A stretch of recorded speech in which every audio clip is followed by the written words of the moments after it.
Bonjour à toutes et à tous, bienvenue dans cette vidéo pour travailler sur un exercice qui mêle à la fois la respiration et un de nos sens.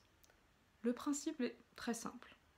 L'idée, installez-vous confortablement, plutôt assis de préférence, avec les épaules relâchées et j'inspire par le nez et j'expire par la bouche.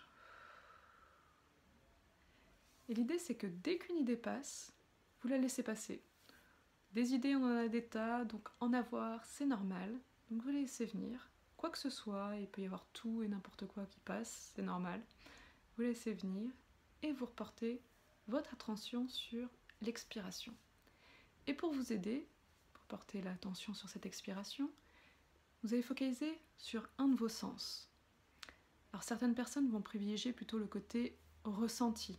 Donc ça va être par exemple la température de l'air quand le souffle sort de la bouche.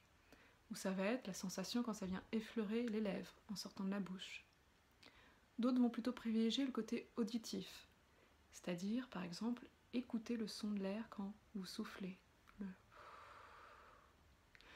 D'autres peuvent même être un peu plus créatifs et vont imaginer un rythme associé à cet air qui sort de la bouche, même une musique derrière, pourquoi pas.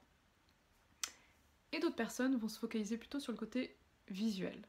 Donc c'est-à-dire vont imaginer quelque chose de visuel qui représente l'expiration. Ça peut être la buée qu'on souffle en hiver par exemple.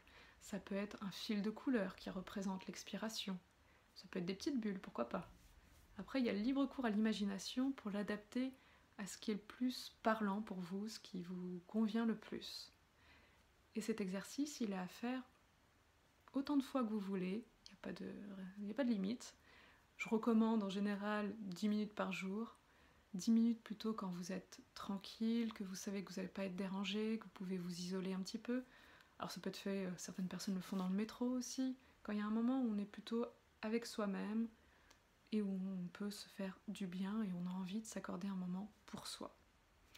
Il est très utile aussi en cas d'insomnie, juste avant de s'endormir, de pouvoir faire cet exercice pour se relaxer, se détendre. Alors je vous souhaite un très bon entraînement et une bonne détente, et à bientôt.